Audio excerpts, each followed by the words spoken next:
and welcome to another episode of the Christian Women in Business podcast. So excited that you are here today because we've got a special lady all the way over from the US.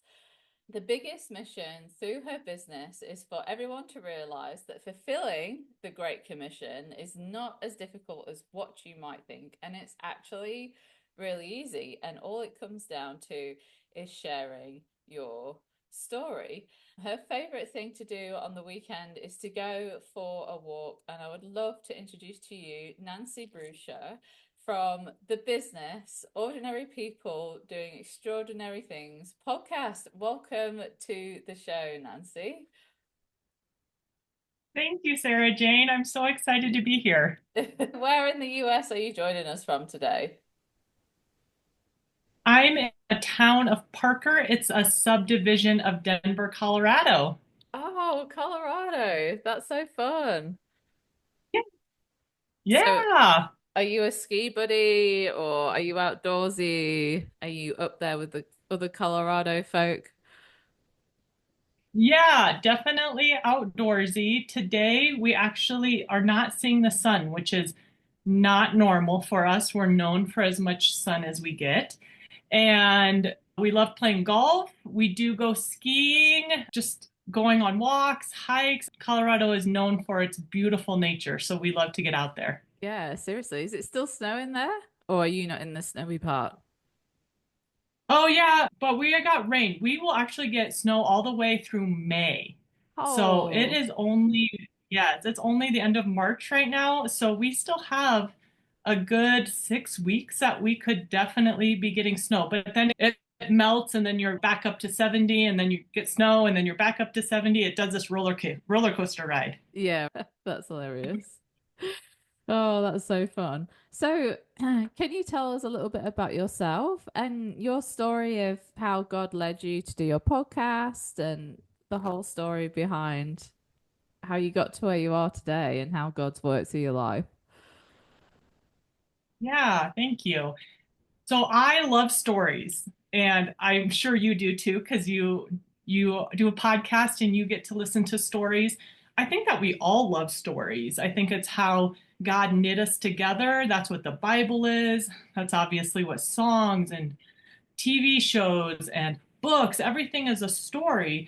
And so I've loved stories my whole life. I went to school to be a history major, and I actually did oral history for my emphasis. And so this was all about getting stories. And I was told whose story to tell, whose story was good enough to make it into a museum or a library. So I did that for a while. My grandpa suddenly passed away about, well, it's been over 19 years ago, and it was really sudden. And I did not get the chance to get his story. And he was a great storyteller. Some people are just fantastic storytellers, and he was one of them. And I didn't get his story.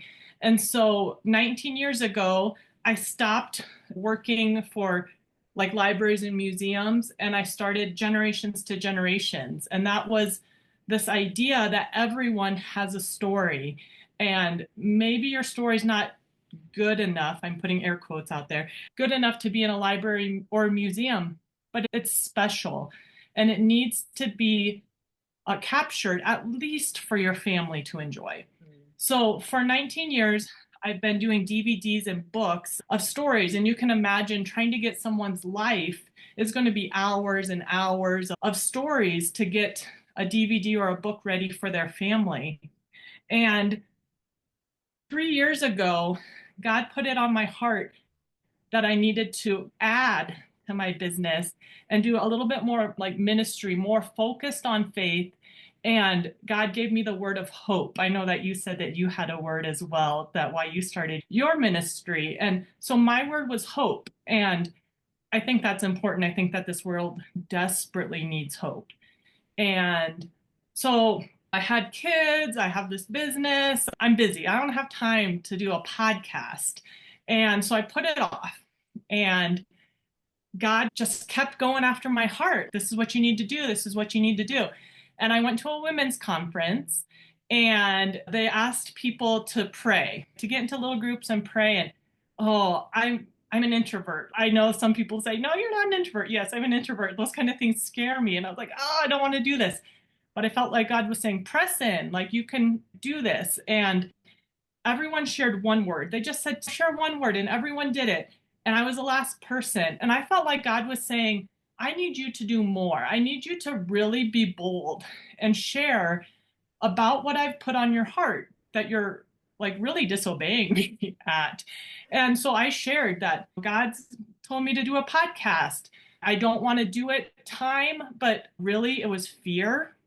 And I bet a lot of you can relate to that, that the fear of what if I put myself out there and I fail? What if I put myself out there and no one listens? And so that was really the root behind it. It really wasn't time, it was fear. And so I actually put my hands over my ears and I said, God, I don't want to hear you. And then the speaker came up. I've never seen her before. She was from another state. And it was boom, all about your calling. If God's calling you, you've got to do it. And I was like, oh my goodness. But at this point, I was like, I can still not do it. And then she said, maybe you're even saying, God, I don't want to hear you. And she put her hands over her ears. And it was the exact words and the exact motion. And everyone that I had prayed with looked at me and we were all, okay, I cannot deny this anymore. And so I went up to Allie afterwards and I told her briefly the story. And she said, I've never done that before or used that hand gesture. That was just for you. Oh, wow. And so I started. Yeah, I started. It was been a few months later. I was in and I started, and now it's been 3 years and 100 episodes. And I guess what I would say to someone is just start. Just if God's putting something on your heart, I know how scary that is. And I'm just asking you to listen and to obey. And I think God will just, I don't know what he's going to do with it. He never promises that mostly, but he does give you that step. And then after you do that, the next step. And then after you do that, the next step. And that's the scary part, but that seems to be the way God works, at least for me. Yeah, totally. And it's so much to run a podcast. Like people, I don't know, unless you've ever ran one, you don't realize that it's not just the 40 minutes of content that you're putting out each Right. week. It's a lot of work. There's a lot of behind the scenes. There's a lot that goes into editing, which there's tools out now which make it a lot easier than what it used to be. But I know, like for me, it's you have to be really consistent, and sometimes that consistency challenging. So I understand and I get it. And I think it's awesome that you're wanting to share people's stories and almost legacies, like as well. Like your story is a legacy of your life Right. and how have you impacted your community or just your family. Like you're saying, it's not real, like no big story that doesn't end up in a museum type thing, but it's still unique and it's still beautiful and God uses us all in different ways. Yeah. And what you had said earlier about how I believe that a story is the way that we can share our testimony. I know we're told to share our testimony. We're told to do the Great Commission, to go out to the whole world. And how do we do that? How do you evangelize? I don't know if you, Sarah Jane, have been through like the classes that tell you how to do it, but for me, that was really scary. I was like, I don't know if I could actually do that. I don't know if I could go through these steps with someone. It's not really my personality. And so I felt like I'm not really doing it then. I'm not really fulfilling what God's told us to do. And then I just got this great peace when I realized that just by sharing my story of what God's done in my life, like just sharing what I shared with you about how I had this fear, I had this like calling, I had this thought to do something, but I didn't want to. I had all of these things that I think everyone can relate to. Yeah. And then, okay, but then I did it.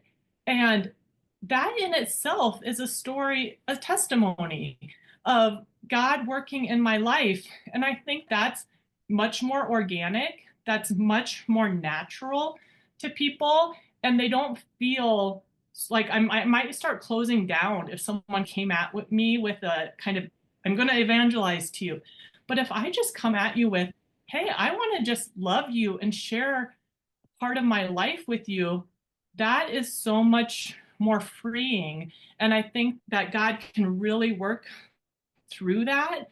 And it's just, I think it's a much more beautiful, easy way. Now, that might work for some people, but I do believe for the most part, just sharing your story is going to be the way that you can share God. Yeah, totally. It's more, oh, what's the word?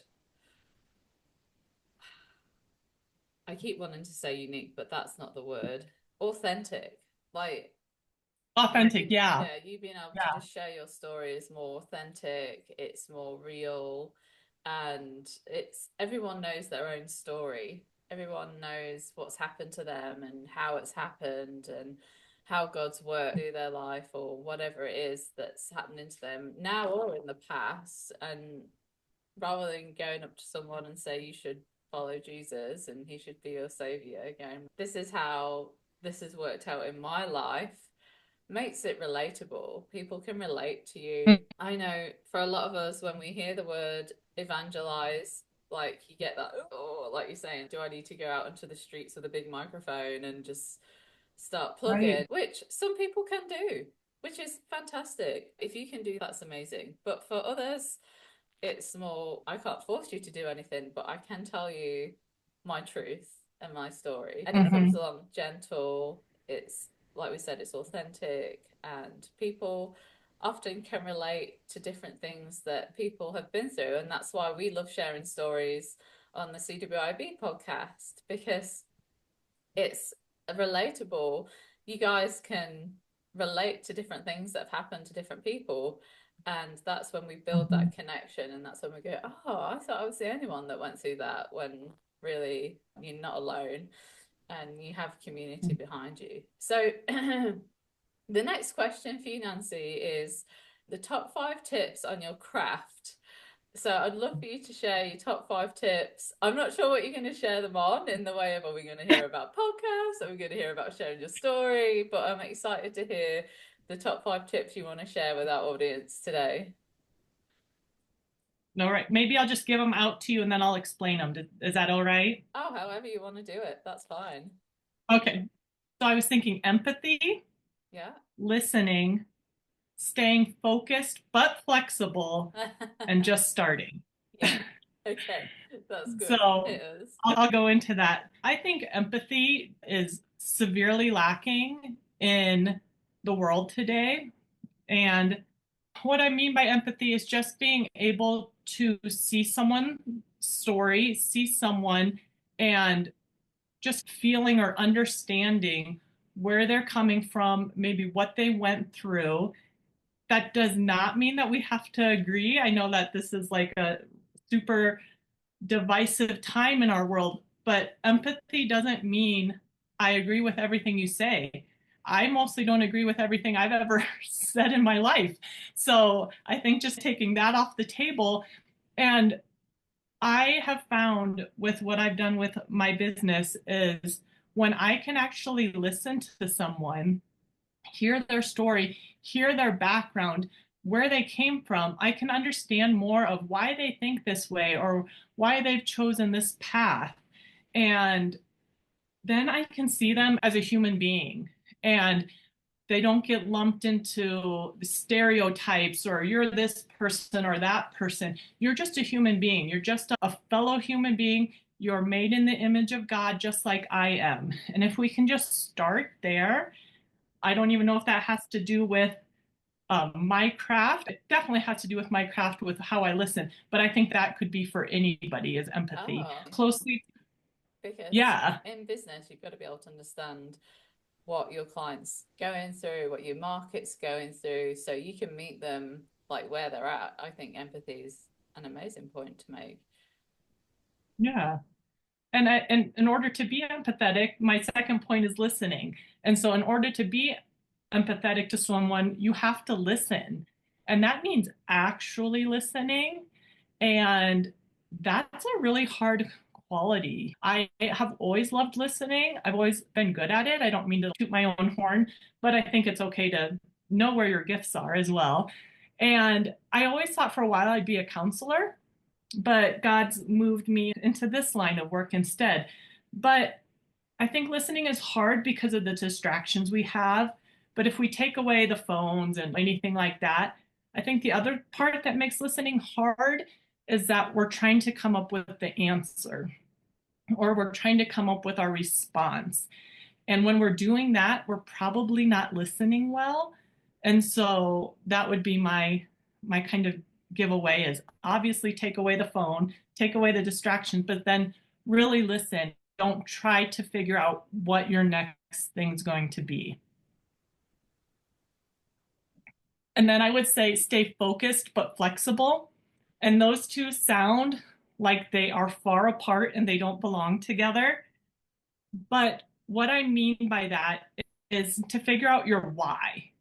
So my why is capturing memories, capturing stories, and sharing hope.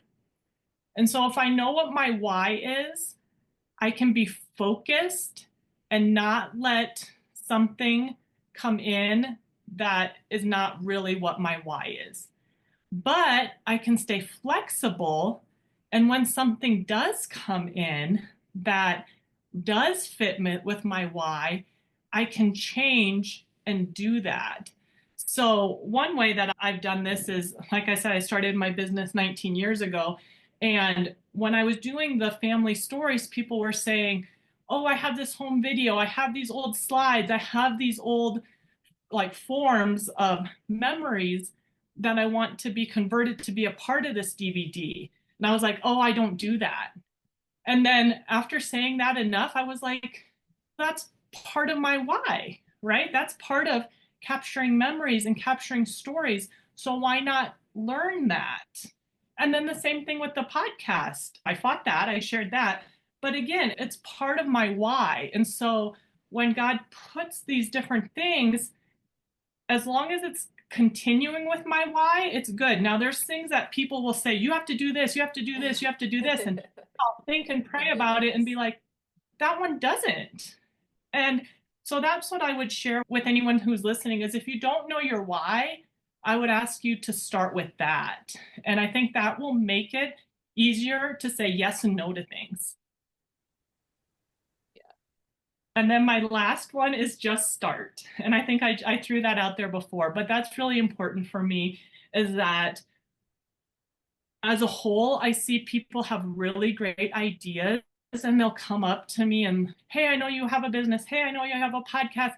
I want to do that. Can we talk about it? And yes, but just start. At some point, you have to just start. Get some information. You learn how to do a podcast. But at some point, you're going to have to start and you're going to have to know that it's not going to be perfect.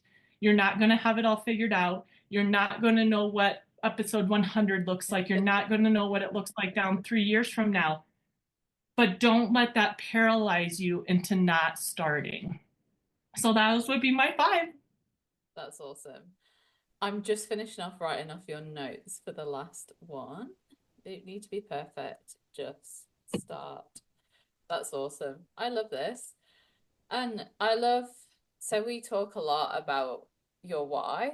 And last year in November time-ish, so 2024, we did a big series on understanding your why, your values, your mission, not just business values, but personal values as well, like getting right back to your core and your mission, because it helps navigate you with what you say yes to and what you say no to and keeps you on track.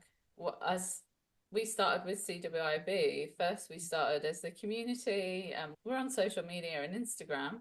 And then over time we added the podcast, we added the conference, we added a magazine.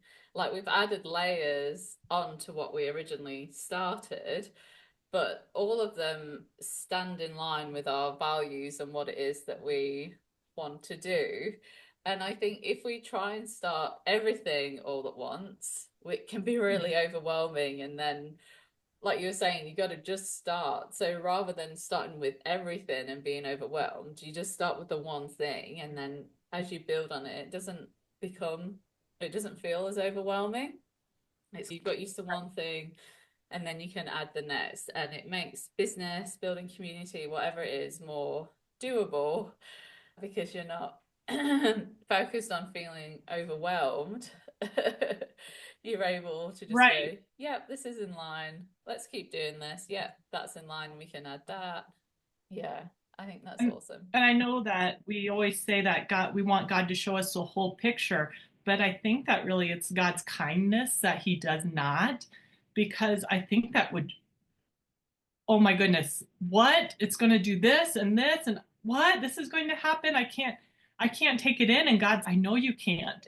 That's why I just gave you this. Totally awesome. So you've already shared on this quite a bit, but I guess this is more a question of the day to day. So how do you incorporate God into your business? Yeah, I think that for the podcast, it's really easy because it's just focused on faith and hope. It's a real no-brainer for that. But for generations to generations, it's not focused on Christianity. It's just a normal business. And so what I would say for that is that I try to live out what the Christian faith is Yeah. and show people my Christianity just by how I treat them and how I maybe send out an invoice and I'm beyond fair on something, or keeping up with people and making sure to text them back. Some of these things aren't really difficult, but it really pushes you like a little bit different because we've all had bad customer service. And so if you can just do what God has given you to do and treat people how you want to be treated and be patient and loving and kind, those are going to show up in your business. Yeah, I love this. Back to the basics. Just be a good human. Right. Yeah. That's awesome. And what's your Bible verse for this season and why? Okay. It's James 1:5. If any of you needs wisdom, you should ask God for it and he will give it to you. I think I love it because it's one of the first ones my kids memorized. So that makes me memorize it. But on top of that, I'm literally always asking for wisdom and I need his wisdom. And so I really do come back to that to just ground me. And okay, if I ask, if I stay still for a minute, if I pray, I will know the next move. I will know what is, where to go, what to do, who to reach out to, a myriad of things. So it's just been a good one for me. It might be not too like philosophical, but it's been good for me. Yeah, totally. I'm the same. I totally ask God for wisdom every day and feel like I need it. Life Exactly. can throw curveballs. It can bring in interesting people that we're managing or clients or whatever it is. It's tricky situations, and coming back to God and asking for his wisdom and direction, I think is the one of the most beautiful things about being part of Jesus's family is being able to come to him and ask him for his wisdom. I love this. So you've got your podcast. Where can listeners find it? You've got your business. Where can listeners find your business? How can they connect with you? All the things. Yeah, thank you. So my business is Generations to Generations. It's generations plural in TO. So generations to generations.com. And you can find my podcast through that as well. There's a link up at that. And otherwise, find me on Facebook, Instagram, X under Ordinary People, Extraordinary Things. It's a solo of a woman with a sunset in the background. And you can find it anywhere you listen to podcasts. And yeah, I hope that if you listen, that you feel more faith and hope dwelling up in you and you're inspired. Oh, that's awesome. Is there anything else you'd like to share with our listeners today, Nancy? I would just say, like I said, I would just implore you to start with whatever God's put on your heart. I don't know what that is for you, but I know that there is at least one person listening that is saying, oh, that's for me. That's for me. God has said that to me. And I've been like like that woman who's speaking. And I have said, no, I won't do it. And I've come up with a million different reasons not to. And I'm going to do it now. And so I'm just going to pray over you that you will find the courage to do that, to just let the fear go away. God is not a God of fear. I like to tell my kids that, I might be misquoting, but I think it's correct, that the Bible says, do not fear 365 times. And so that's like one for each day of do not be afraid, right? The angels come and they say, do not be afraid. So do not fear what God has placed on your heart. And that doesn't mean that it'll turn out to be $1 million company, but that doesn't matter. What matters is God's numbers and how God sees success. And if you're doing what He's asked you to do, then you're doing it right. Yeah, I love that. That was a good last word. Love it. All right. Awesome. Yay. Thank you so much for coming on the show today, Nancy. It's been an absolute treasure to hear your story and understanding that and bringing back to reality that fear is a real thing and it happens to us, but you overcame it. And God's blessed you with a wonderful ministry and a wonderful business that blesses so many people and their families. So, listeners, if you are sat on the fence and Nancy's stories resonated with you and you're thinking, oh, and fear is captivating you, okay, let's acknowledge that the fear is there, but don't let it hold you back and step into that obedience with God and see what happens. Yeah, and let me know. Yeah, let Nancy know. That's awesome. All right. Thank you again, Nancy, for coming on the podcast. Listeners, of course, we'll put all of Nancy's information on the show notes. But you're listening to the Christian Women in Business podcast, and we'll catch you next time. Bye for now.